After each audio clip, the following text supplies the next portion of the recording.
జై శ్రీరామ్. జై జై శ్రీరామ్. పార్ట్ 2కి మీకు స్వాగతం. మొదట పార్ట్లో 1526లో మొఘల వంశానికి ఆద్యుడైనటువంటి బాబర్ మొఘల రాజ్యాన్ని స్థాపించాడని, ఆయన సేనాధిపతి 1528లో అయోధ్యపై దాడి చేసి మసీదుని నిర్మించాడని, ఆ తర్వాత 1992లో బాబ్రీ మసీదును కూల్చివేసి దాంట్లో రాముని వారిని ప్రతిష్ఠించారని కూడా తెలియపరిచాను.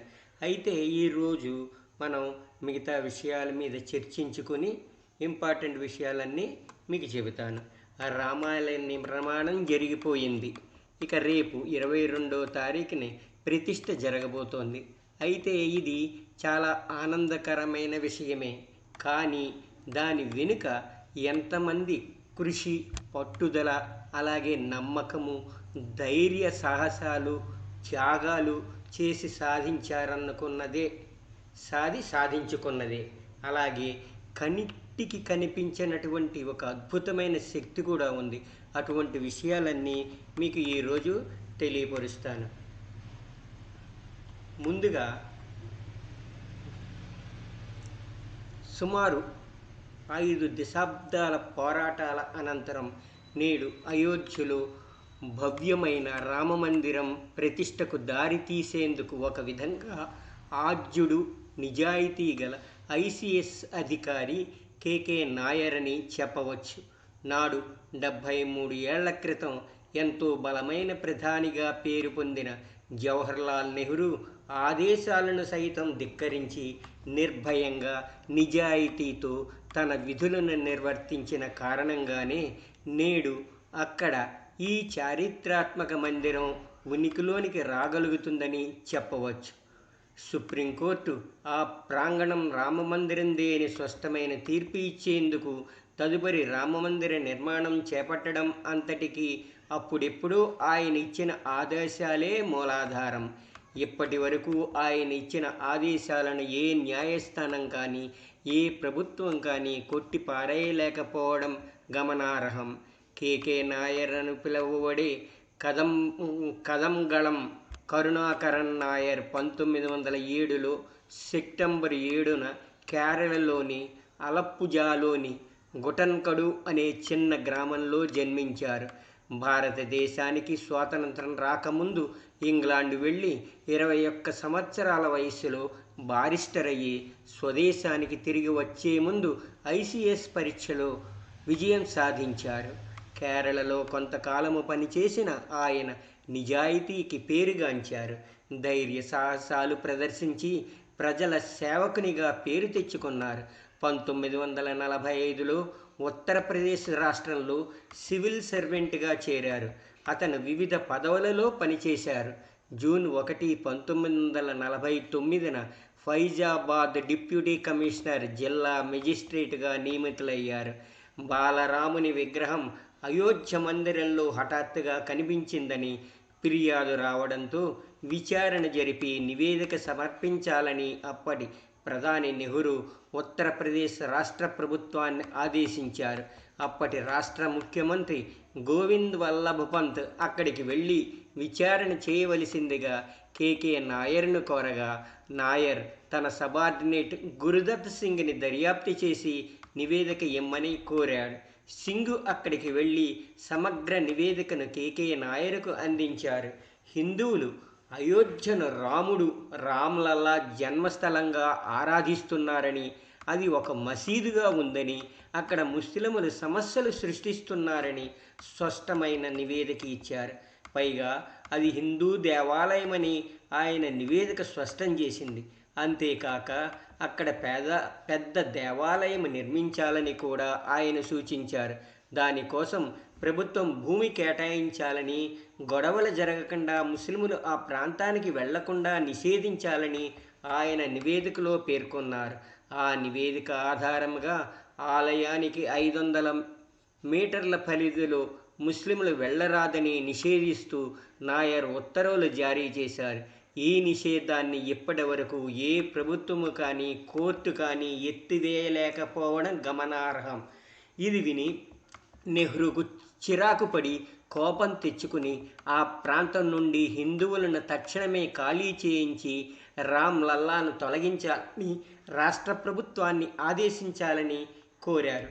నెహ్రూ ఆదేశాల మేరకు ముఖ్యమంత్రి గోవింద్ వల్లభ్ పంత్ వెంటనే హిందువులను ఖాళీ చేయించాలని, రామ్లల్లా విగ్రహాన్ని తొలగించాలని నాయర్కు ఆదేశించారు. కానీ నాయర్ ఆ ఉత్తర్వులను అమలు చేసేందుకు నిరాకరిస్తూ మరోవైపు రామ్లల్లాకు రోజు పూజ చేయాలని మరో ఆదేశం చేశారు. పూజకు అయ్యే ఖర్చు, పూజ చేసే పూజారి జీతము కూడా ప్రభుత్వమే భరించాలని స్పష్టం చేస్తూ ఉత్తర్వు జారీ చేశారు. ఈ ఉత్తర్వుతో భయపడిన నెహ్రూ వెంటనే నాయర్ని ఆ పదవి నుండి తొలగించాలని ఆదేశించారు. అయితే నాయర్ అలహాబాద్ కోర్టుకు వెళ్ళి తన కేసు తానే వాదించుకుని నెహ్రూ జారీ చేయించిన తొలగింపు ఉత్తర్వులకు వ్యతిరేకంగా విజయం సాధించారు. నాయర్ను తిరిగి విధుల్లోకి తీసుకోవాలని, అదే స్థలంలో పనిచేసేందుకు అనుమతించాలని కోర్టు ఆదేశించింది. కోర్టు ఆదేశం నెహ్రూకు చెంపపెట్టులా తగిలింది. ఈ పరిస్థితులలో అయోధ్యవాసులు ఎన్నికల్లో పోటీ చేయాలని నాయర్ను కోరారు. అయితే ప్రభుత్వ ఉద్యోగి అయిన తాను ఎన్నికలలో పోటీ చేయలేనని నాయర్ చెప్పడంతో నాయర్ భార్యను అయినా పోటీ చేయాలని అయోధ్యవాసులు కోరారు. ప్రజల అభ్యర్థనను అంగీకరిస్తూ శ్రీమతి శకుంతలా నాయర్ ఉత్తరప్రదేశ్ శాసనసభ ఎన్నికల సందర్భంగా అయోధ్యలో జనసంఘ అభ్యర్థిగా బరిలోకి దిగారు. అప్పటిలో దేశవ్యాప్తంగా కాంగ్రెస్ అభ్యర్థులు విజయం సాధించినా అయోధ్యలో మాత్రం కాంగ్రెస్ అభ్యర్థిపై నాయర్ భార్య గెలుపొందారు. ఇది చూసి ఆశ్చర్యపోయిన నెహ్రూ కాంగ్రెస్ పార్టీ నాయర్పై ఒత్తిడి తీసుకురావడంతో నాయర్ తన పదవికి రాజీనామా చేసి అలహాబాద్ హైకోర్టులో న్యాయవాదిగా పనిచేయడం ప్రారంభించారు. 1967లో పార్లమెంటుకు ఎన్నికలు ప్రకటించినప్పుడు ప్రజలు నాయర్ను, ఆయన భార్యను పోటీకి ఒప్పించడంలో విజయం సాధించారు. బహ్రెచ్, కైసర్గంజ్ నియోజకవర్గాలను గెలవడానికి ప్రజలు నాయర్ దంపతులకు సహాయం చేశారు. అది ఒక చారిత్రాత్మక విజయం. శకుంతలా నాయర్ మొత్తంగా ఒకసారి ఎమ్మెల్యేగా, 3 సార్లు ఎంపీగా గెలిచారు. వారిద్దరూ చివరి వరకు జనసంఘ్ కార్యకర్తలుగా ఉన్నారు. విచిత్రం ఏమిటంటే నాయర్ పలుకుబడి ఎంత అంటే అతని డ్రైవరు కూడా ఫైసలాబాద్ నియోజకవర్గం నుండి రాష్ట్ర శాసనసభ సభ్యునిగా ఒకసారి ఎన్నికయ్యాడు. ఆ తర్వాత ఇందిర పాలనలో దేశంలో అత్యవసర పరిస్థితి విధించినప్పుడు ఈ దంపతులను అరెస్టు చేసి జైల్లో పెట్టారు. కానీ వారి అరెస్టు అయోధ్యలో భారీ అలజడికి కారణం అవ్వడంతో భయపడిన ప్రభుత్వం వారిని జైలు నుంచి వెంటనే విడుదల చేసింది. ఆ దంపతులు అయోధ్యకు తిరిగి వచ్చి తమ ప్రజాసేవను కొనసాగించారు. స్వాతంత్రానంతరం అయోధ్య కేసును తొలిసారిగా పరిష్కరించింది నాయర్. ఇప్పటికీ కూడా ఆయన అధికారిగా జారీ చేసిన ఉత్తర్వులను హిందూ వ్యతిరేకులు మార్చలేకపోయారు. నాయర్ జారీ చేసిన ఆ ఆదేశాలు ఆధారంగానే పూజలు, రామ్ లల్లా దర్శనము ఇప్పటికీ కొనసాగుతోంది. 1976లో నాయర్ కేరళలోని తన స్వగ్రామానికి తిరిగి రావాలనుకున్నాడు. అయితే ఆయన వెళ్లేందుకు ప్రజలు అనుమతించలేదు. కానీ నాయర్ తన చివరి రోజుల్లో తన స్వగ్రామంలో ఉండాలనుకుంటున్నానని ప్రజలకు నచ్చచెప్పి వీడ్కోలు తీసుకున్నారు. సెప్టెంబర్ 7వ తేదీ 1977లో ఆయన తన స్వగ్రామంలో శ్రీరామచంద్రమూర్తి పాదాల విందములకు చేరుకున్నాడు. ఆయన చితాభస్మాన్ని స్వీకరించేందుకు ఒక బృందం కేరళ వెళ్ళింది. ఆ చితాభస్మాన్ని అలంకరించిన రథంలో ఘనంగా ఊరేగించి శ్రీరాముడు రోజూ స్నానం చేసి సూర్యుడిని ఆరాధించిన అయోధ్యలోని సరయూ నదిలో నిమజ్జనం చేశారు. నాయర్ కృషి వల్లనే అప్పటి నుండి నిరంతరాయంగా ఇప్పటి వరకు అయోధ్యలోని శ్రీరామ జన్మభూమిలో పూజలు చేయగలుగుతున్నాము. అందుకనే అయోధ్య ప్రజలు ఆయనను దైవమైన వ్యక్తిగా పరిగణించడంలో ఆశ్చర్యం లేదు. ఆయన అయోధ్య విషయంలో చేసిన కృషికి గాను విశ్వ హిందూ పరిషత్ ఆయన స్వగ్రామంలో కొంత భూమిని కొని ఆయనకు స్మారక చిహ్నం నిర్మించారు. నాయర్ పేరుతో ప్రారంభించిన ట్రస్ట్ సివిల్ సర్వీసెస్ పరీక్షలకు హాజరయ్యే విద్యార్థులకు స్కాలర్షిప్లు అందిస్తూ శిక్షణ ఇస్తున్నారు.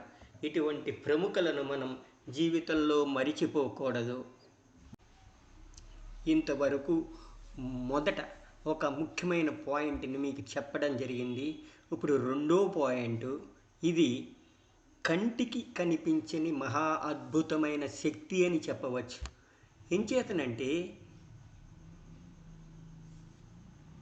రామ్ రథయాత్ర సెప్టెంబరు నుండి అక్టోబరు 1990 వరకు సాగిన రాజకీయ మరియు మతపరమైన ర్యాలీ. దీనిని భారతీయ జనతా పార్టీ మరియు దాని హిందూ జాతీయవాద అనుబంధ సంఘాలు నిర్వహించాయి మరియు అప్పటి బీజేపీ అధ్యక్షుడు ఎల్కే అద్వానీ నాయకత్వం వహించారు. బాబ్రీ మసీదు స్థలంలో హిందూ ఆరాధ్య దైవమైన రాముడి ఆలయం నిర్మించాలని విశ్వ హిందూ పరిషత్ మరియు సంఘ పరివారలోని దాని అనుబంధ సంస్థలు నేతృత్వంలో ఆందోళనకు మద్దతు ఇవ్వడం యాత్ర యొక్క ఉద్దేశం. 1528లో ఈ ప్రాంతాన్ని మొఘల్ ఆక్రమణ తర్వాత అయోధ్య నగరంలో మసీదు లేదా మసీదు నిర్మించబడి ఉంది. విన్న కథల ప్రకారం ఇది రాముడికి అంకితము చేయబడిన ఆలయంపై నిర్మించబడిందని మరియు అతను పుట్టిన ప్రదేశంలో ఉంది. 1980వ దశకంలో విహెచ్పి మరియు ఇతర సంఘ పరివార అనుబంధ సంస్థలు ఆ ప్రదేశంలో రాముడికి ఆలయాన్ని నిర్మించాలని ఆందోళనను ప్రారంభించాయి. బీజేపీ ఉద్యమానికి రాజకీయ మద్దతు ఇచ్చింది. ఈ ఉద్యమాన్ని మరింత ముందుకు తీసుకువెళ్లేందుకు బీజేపీ దేశవ్యాప్తంగా అయోధ్యకు రథయాత్ర ప్రకటించింది. ఈ ఊరేగింపుకు ఎల్కే అద్వానీ నాయకత్వం వహించారు మరియు సంఘ పరివారకు చెందిన వేలాది మంది కరసేవకులు లేదా వాలంటీర్లు పాల్గొన్నారు. యాత్ర 25 సెప్టెంబరు 1990న సోమనాథ్లో ప్రారంభమైంది. వందలాది గ్రామాలు మరియు నగరాల గుండా సాగింది. ఈ యాత్రకు ముందు అప్పటి బీజేపీ అధ్యక్షుడైన ఎల్కే అద్వానీ గారు ఒక సంకల్పం చేశారు. ఈ సంకల్పం అనేటువంటిదే కంటికి కనిపించేటువంటి అద్భుతమైన శక్తి. సంకల్పం అనేటువంటిది మంచి దృఢ నిశ్చయంతో సంకల్పం బలంగా చేయడం మూలంగా ఈ యాత్ర అనేటువంటి దాన్ని నేను చేస్తాను, ఈ యాత్ర ద్వారా అయోధ్యలో రామ మందిరాన్ని కట్టి తీరాలి అనేటువంటి బలమైన సంకల్పం చేయడం జరిగింది. ఈ సంకల్పమే కంటికి కనిపించినటువంటి అద్భుతమైన శక్తి. ఎందుచేతనంటే సంకల్పం బలం ఉంటే తప్పనిసరిగా జరుగుతుంది అనేటువంటిది పెద్దలు పురాణాలు చెబుతున్నది. అదేవిధంగా మనం ఇంట్లో ఒక కార్యక్రమం చేసుకుంటున్నామంటే కూడా సంకల్పం అంటే గణేష్ పూజ చేసుకుని సంకల్పం చేసుకుంటాం. అప్పుడు మనకు కావలసినవన్నీ భగవంతుడికి చెప్పుకుంటాం. అది సంకల్పం మూర్తబలం, సంకల్ప బలం మూర్తబలం రెండూ బాగుంటే ఎటువంటి పరిస్థితుల్లోనూ ఆగదు అనేటువంటిది చెబుతూ ఉంటారు. ఆ విధంగా శ్రీ ఎల్కే అద్వానీ గారు సంకల్పం చేసుకున్నారు. ఆ సంకల్పమే కంటికి కనిపించేటటువంటి మహా అద్భుతమైన శక్తి. ఆ శక్తి మూలంగా ఆయన ఆ రోజున సంకల్పించుకుని 25 సెప్టెంబరు 1990న సోమనాథ్లో ప్రారంభమైంది మరియు వందలాది గ్రామాలను నగరాలను కలుపుకుంటూ సాగింది. ఇది రోజుకు దాదాపు 300 కిలోమీటర్లు ప్రయాణించింది మరియు అద్వానీ తరచుగా ఒకే రోజులో 6 బహిరంగ సభలను ఉద్దేశించి ప్రసంగించారు. ఈ యాత్ర హిందువులలో మతపరమైన మరియు మిలిటెంట్ భావాలను ప్రవహింపచేసింది మరియు భారతదేశపు అతి పెద్ద ప్రజా ఉద్యమంలో ఒకటిగా మారింది. యాత్ర ఉత్తర భారతదేశంలోని నగరాల్లో అల్లర్లతో, దాని నేపథ్యంలో మతహింసను కూడా ప్రేరేపించింది. ఫలితంగా యాత్ర ఆ రాష్ట్రం గుండా వెళుతుండగా అద్వానీని బీహార్ ప్రభుత్వం అరెస్టు చేసింది మరియు 1,50,000 మంది అతని మద్దతుదారులను కూడా ఉత్తరప్రదేశ్ ప్రభుత్వం అరెస్టు చేసింది. అయినప్పటికీ 10,000 మంది కార్యకర్తలు అయోధ్యకు చేరుకుని మసీదును ముట్టడించేందుకు ప్రయత్నించారు. దీని ఫలితంగా భద్రతా బలగాలతో జరిగిన పోరులో 20 మంది మరణించారు. ఈ సంఘటనలు దేశవ్యాప్తంగా హిందూ ముస్లిం అల్లర్లకు చెలరేగడానికి కారణమయ్యాయి. ఇందులో కూడా వందలాది మంది మరణించారు. ముఖ్యంగా ఉత్తరప్రదేశ్ రాష్ట్రంలో జరిగిన ఈ అల్లర్ల తర్వాత బీజేపీ కేంద్ర ప్రభుత్వానికి తన మద్దతును ఉపసంహరించుకుంది. ఇది ఎన్నికల ముందస్తు పార్లమెంటు ఎన్నికలకు దారితీసింది. యాత్ర వల్ల ఏర్పడిన మతపరమైన ధ్రువణత నేపథ్యంలో జాతీయ స్థాయిలోనూ రాష్ట్ర స్థాయిలోనూ ఈ ఎన్నికలలో బీజేపీ గణనీయమైన విజయాలు సాధించింది. అయోధ్యలో ఆలయాన్ని నిర్మించాలనే ప్రయత్నానికి 1990 సెప్టెంబర్ 12వ తేదీన బీజేపీ అధ్యక్షుడిగా ఉన్న శ్రీ ఎల్కే అద్వానీ ఈ యాత్రను ప్రకటించారు. ఇదే విజయ సంకల్పం కంటికి కనిపించనిటువంటి అద్భుతమైన శక్తి. సెప్టెంబర్ 25, 1990న రథయాత్ర ప్రారంభమైంది. యాత్ర 10,000 కిలోమీటర్ల పొడవునా ఉండాలని భావించారు మరియు అయోధ్యలో కలుస్తూ ఆలయ నిర్మాణం కోసం స్థలాన్ని హిందుత్వ తత్వ శక్తులకు అప్పగించాలని, ప్రభుత్వాన్ని బలవంతం చేయాలనే ఉద్దేశంతో ప్రణాళిక చేయబడినది. యాత్ర హిందూ పవిత్ర నగరమైన సోమనాథ్ వద్ద ప్రారంభమయ్యింది మరియు ఉత్తరప్రదేశ్లోని అయోధ్య నగరానికి చేరుకోవడానికి ముందు గుజరాత్, మహారాష్ట్ర, ఉమ్మడి ఆంధ్రప్రదేశ్ అంటే అప్పుడు ఆంధ్ర తెలంగాణ రెండూ కలిపి ఉన్న ఆంధ్రప్రదేశ్, తరువాత మధ్యప్రదేశ్ మరియు బీహార్ రాష్ట్రాల గుండా వెళ్లాలని ప్రణాళిక చేయబడింది. ఊరేగింపు యొక్క చిత్రాలు మతపరమైన ఇతివృత్తాలను సూచించేలా రూపొందించబడ్డాయి. రథంకి పౌరాణిక దేవతల వేషధారణలతో కార్యకర్తలు తోడుగా ఉన్నారు మరియు రథంతో ఊరేగుతున్న ప్రజలు పాటలు పాడుతూ మతపరమైన ఇతివృత్తాలతో కూడిన నినాదాలు చేశారు. కొంతమంది వ్యక్తులు మొత్తం మార్గంలో రథంతో కవాతు చేశారు. అయితే ప్రతి స్టాప్ వద్ద చాలా పెద్ద సంఖ్యలో ర్యాలీలకు హాజరయ్యారు. యాత్రకు ముందు బజరంగ దళ్ మరియు విహెచ్పి వాలంటీర్లు ఒక తీవ్రమైన ప్రచారాన్ని నిర్వహించారు. యాత్ర మొత్తం మార్గంలో వారు ప్రతిపాదిత ఆలయాల్ని వివరిస్తూ కరపత్రాలు మరియు పోస్టర్లు పంపిణీ చేశారు. మద్దతుదారులు అద్వానీకి కుంకుమ, జెండాలు, కత్తి మరియు విల్లు, బాణాలతో సహా అనేకమైన బహుమతులు అందించారు. మద్దతుదారులు మతపరమైన కీర్తనలతో పాటు యుద్ధ కేకలు వేశారు. యాత్ర భారతదేశ చరిత్రలో అత్యంత ముఖ్యమైన ప్రజా ఉద్యమాలలో ఒకటిగా ప్రారంభమైంది.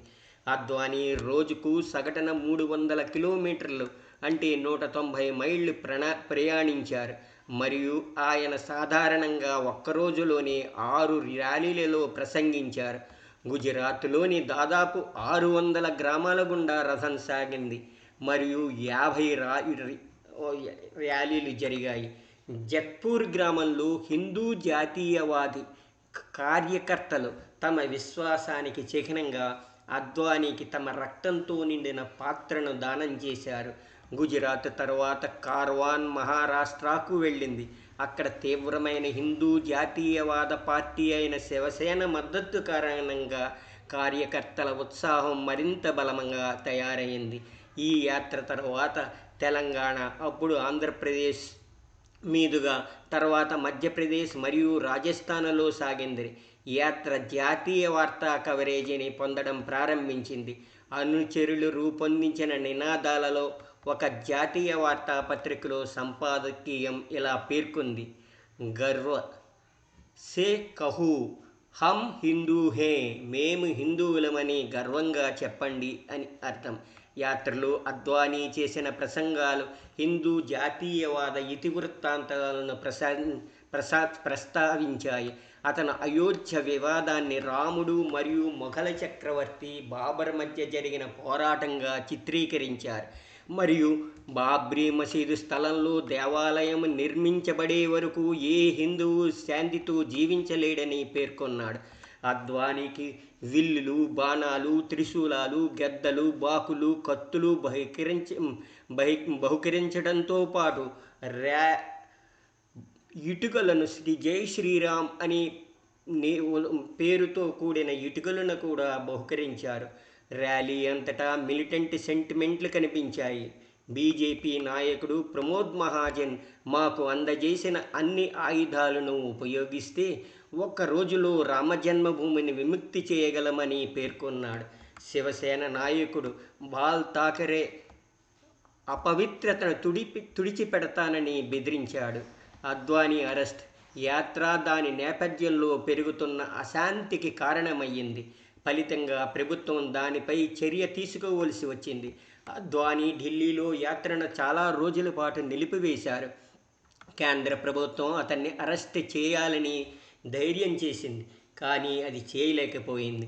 అయితే 23 అక్టోబరున భారత ప్రధాని విపి సింగ్ బీహార్ ముఖ్యమంత్రి లాలూ ప్రసాద్ యాదవ్కు ఉత్తరప్రదేశ్ రాష్ట్ర సరిహద్దును దాటి అద్వానీని అరెస్ట్ చేయడానికి అధికారం ఇచ్చారు. అద్వానీని ప్రివెంటివ్ కస్టడీలో ఉంచారు. అతని జైలు శిక్ష తర్వాత అద్వానీని విలాసవంతమైన ప్రభుత్వ వసతి గృహమైన మసంజోర్ గెస్ట్ హౌస్లో ఉంచారు. విడుదలైన తర్వాత ర్యాలీ విజయవంతం చేయడం ద్వారా ప్రజాశక్తి రాజ్యాధికారాన్ని ఓడించిందని అన్నారు. విహెచ్పి నాయకుడు అశోక్ సింహాల్ను కూడా అరెస్టు చేశారు. అయితే ఒక్కరోజులో పోలీసు కస్టడీ నుంచి తప్పించుకోగలిగారు. అరెస్టు చేయబడిన ఇతర కార్యకర్తలు తరచూ అక్రమంగా నిర్బంధించబడ్డారు లేదా తప్పించుకోవడానికి అనుమతించబడ్డారు. అద్వానీని అరెస్టు చేసినప్పటికీ కర సేవకులు లేదా కార్యకర్తలు యాత్రతో పాటు అయోధ్య వైపు కొనసాగారు.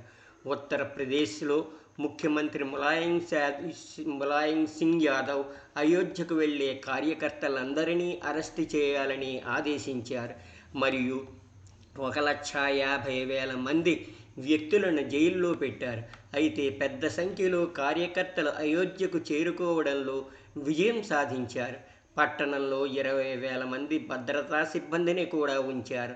రాష్ట్ర ప్రభుత్వం అక్కడికి తీసుకువచ్చింది. అక్టోబర్ 30న పెద్ద సంఖ్యలో కార్యకర్తలు భద్రతాధికారుల వలయాన్ని దాటి బాబ్రీ మసీదు వైపు వెళ్లారు. మరిన్ని భద్రతా దళాలు వారిని అడ్డగించినప్పటికీ వారు వీటిని నివారించడంలో విజయం సాధించి మసీదుకు చేరుకున్నారు. అక్కడ ఒక స్వచ్ఛంద సేవకుడు మసీదు పైన కాషా జెండాను ఉంచగా ఇతర కార్యకర్తలు గొడ్డళ్ళు మరియు సుత్తి వంటి సాధనాలను ఉపయోగించి భవనాన్ని కూల్చివేసేందుకు ప్రయత్నించారు. భద్రతా సిబ్బంది కర సేవకులను బహిష్కరించడానికి మొదట బాష్పవాయువును ఉపయోగించారు మరియు తర్వాత ప్రత్యక్ష మందుగుండు సామాగ్రిని ఉపయోగించారు. కర సేవకులు మసీదు నుండి దూరముగా నెట్టబడ్డారు. అయితే భద్రతతో ఒక పిచ్చి యుద్ధం జరిగింది. ఇది 3 రోజుల పాటు కొనసాగింది మరియు 20 మంది విహెచ్పి వాలంటీర్ల మరణానికి దారితీసింది. ఈ యాత్ర బీజేపీ, విహెచ్పి మరియు బజరంగ దళ క్యాడర్లో తీవ్రవాద భావాలను బయటకు తెచ్చింది మరియు దాని మార్గంలో అనేక హింసాత్మక ఘర్షణలు జరిగాయి. అక్టోబర్ 23న అద్వానీ అరెస్టు తర్వాత ఈ ఘర్షణ అనేక రెట్లు తీవ్రమయ్యాయి. జైపూరు, జోధ్పూరు, అహ్మదాబాద్, బరోడా, హైదరాబాద్ మరియు కొన్ని ముఖ్యమైన చోట్ల ముస్లింలను లక్ష్యంగా చేసుకుని అల్లర్లు జరిగాయి. అక్టోబర్ 23 మరియు 31 మధ్య జైపూర్లో 130 మందితో సహా ఈ అల్లర్లలో అనేక వందల మంది మరణించారు. ఉత్తరప్రదేశ్లో అత్యధిక సంఖ్యలో అల్లర్లు జరిగాయి. ఇక్కడ 224 మంది మరణించారు. అక్టోబర్ 30న భద్రతా దళాలతో జరిగిన పోరాటంలో మరణించిన కరసేవకుల మృతదేహాలను దహనం చేసి వారి చితాభస్మాన్ని విహెచ్పి దేశవ్యాప్తంగా తీసుకువెళ్ళింది. అమరవీరులుగా అభివర్ణించిన ఉద్యమకారుల మృతికి హిందువులు ప్రతీకారం తీర్చుకోవాలని కోరారు. దేశవ్యాప్తంగా మతపరమైన అల్లర్లు జరిగాయి. ముఖ్యంగా ఉత్తరప్రదేశ్లో చాలా ఎక్కువగా జరిగాయి. బాబ్రీ మసీదు కూల్చివేత.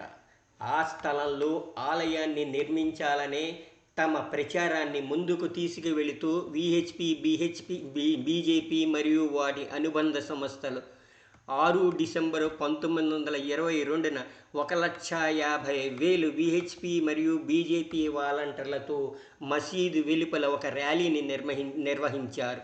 ఈ ర్యాలీలో అద్వానీ, మురళీ మనోహర్ జోషి, ఉమాభారతి సహా పలువురు బీజేపీ నేతలు మాట్లాడారు. ప్రసంగాల సమయంలో జనం క్రమంగా మరింత ఉధృతంగా పెరిగి మిలిటెంట్ స్వభావం గల నినాదాలు చేయడం ప్రారంభించారు. దాడికి సన్నాహంగా మసీదు చుట్టూ పోలీసుల వలయాన్ని ఏర్పాటు చేసినప్పటికీ ఒక యువకుడు మధ్యాహ్న సమయంలో కార్వాన్ దాటి జారిపడి మసీదుపైకి ఎక్కి కాషాయ జెండాను ఊపుతూ వచ్చాడు. దీన్ని దాడికి సాంకేతికంగా తీసుకుని గుంపు సుత్తి గొడ్డళ్లతో మసీదుపైకి దూసుకు వెళ్ళింది. పోలీసుల సంఖ్య కంటే ఎక్కువగా ఉన్నారు వాలంటీర్ మరియు పోలీసులు సిద్ధంగా లేరు. జనం మసీదుపై ఎటువంటి వ్యతిరేకత లేకుండా కూర్చున్నారు మరియు కొన్ని గంటలలో దాన్ని చదును చేశారు. హిందూ గుంపులు అయోధ్యలోని అనేక ఇతర మసీదులను కూడా కూల్చివేశాయి. ఈ కూల్చివేత దేశవ్యాప్తంగా భారీ హిందూ ముస్లిం హింసకు ప్రేరేపించింది. ఇందులో 2,000 మందికి పైగా ప్రజలు మరణించారు. వారిలో ఎక్కువ మంది ముస్లింలు. కూల్చివేతపై కేంద్ర ప్రభుత్వం విచారణకు ఆదేశించింది. రిటైర్డ్ జడ్జి మన్మోహన్ సింగ్ లిబర్షాన్ రాసిన విచారణ నివేదికలో అనేక మంది బీజేపీ నాయకులతో సహా 68 మందిపై కూల్చివేతలకు పాల్పడ్డారు. నివేదికలో పేర్కొన్న వ్యక్తులలో అద్వానీ, వాజ్పేయి, జోషి మరియు భారతి, అలాగే అప్పటి ఉత్తరప్రదేశ్ ముఖ్యమంత్రి కళ్యాణ్ సింగ్ ఉన్నారు. కూల్చివేతను నిరోధించడానికి తక్కువ అవకాశం ఉన్న ప్రాంతానికి సింగ్ అధికారులను నియమించినట్లు నివేదిక పేర్కొంది. బీజేపీ నేతలు కూల్చివేతను ఎంచుకుని ఉంటే అడ్డుకునేవారని, ర్యాలీలో రెచ్చగొట్టే ప్రసంగాలు చేశారని భద్రతా అధికారి ఒకరు చెప్పినట్లు అందులో పేర్కొంది. కూల్చివేత యాదృచ్ఛికమైనది లేదా ప్రణాళిక లేనిది కాదు అని కూడా నివేదికలో పేర్కొంది. ఏప్రిల్ 2017లో ప్రత్యేక central bureau of investigation court Advani, Murali Manohar Joshi, Uma Bharti, Vinay Katiyar మరియు అనేక మందిపై నేరపూరిత కుట్ర అభియోగాలను నమోదు చేసింది. 2020లో కోర్టు అద్వానీ, సింగ్ మరియు మొత్తం 30 మంది నిందితులను నిర్దోషులుగా ప్రకటించింది. ఇదే కంటికి కనిపించని అద్భుతమైన శక్తి. అదే సంకల్పం. ఆ సంకల్ప ఫలితమే ఈరోజు మనం రాములు వారి ప్రతిష్ఠ జరుపుకోగలుగుతున్నాము. ఇటువంటిదే మరొక అద్భుతమైన శక్తి ఉంది. అది వినిపిస్తాను, వినండి. మరొక అద్భుతమైన శక్తి అదే మన యొక్క ప్రియతమ ప్రధానమంత్రి శ్రీ నరేంద్ర మోడీ గారు 30 ఏళ్ల క్రితం రామాలయం కోసం చేసిన ప్రతిజ్ఞ. ఆ ప్రతిజ్ఞే మరి ఒక అద్భుతమైన శక్తి. జనవరి 22వ తేదీన అయోధ్యలోని రామజన్మభూమిలో నిర్మించిన భవ్య రామమందిరంలో రాముడు కొలువు తీరుతున్నాడు. ప్రధానమంత్రి నరేంద్ర మోడీ 30 ఏళ్ల క్రితం రామాలయం కోసం చేసిన ప్రతిన ఆ కల నేటికి సాకారం కానుండటం మరోసారి దేశ ప్రజానీకం నెమరు వేసుకుంటోంది.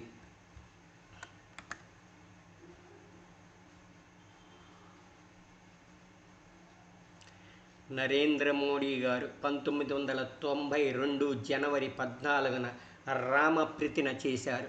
సరిగ్గా 32 ఏళ్లకు 2024 జనవరిలోనే ఆ ప్రతిజ్ఞ నెరవేరబోతోంది.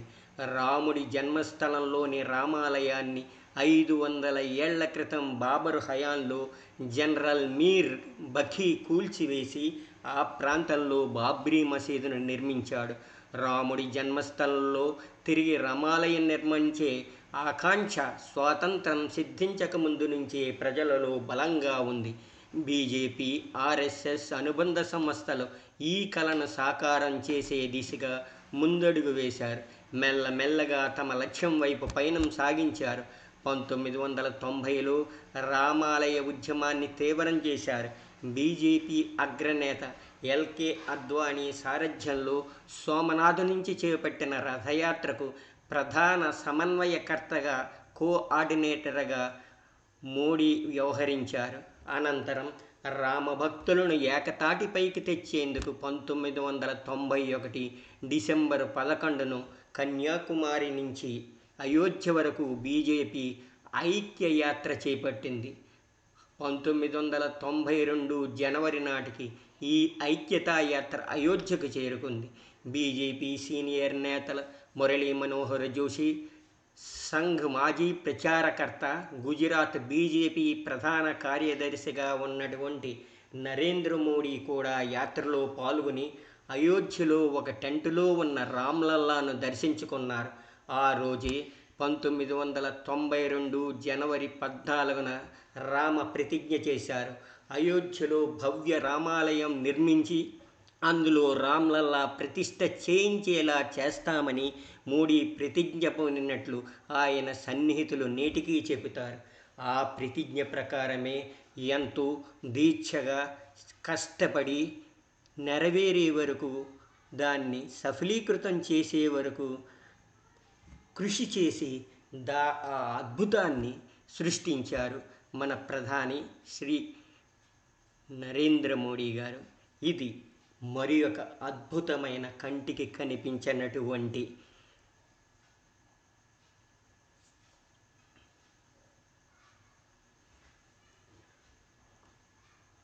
ఇలా ఎంతోమంది ఎన్నో కష్టాలు పడి, ఎన్నో శ్రమలు పడి, త్యాగాలు చేసి ఈరోజు భవ్యమైన ఆలయాన్ని నిర్మించుకున్నాం.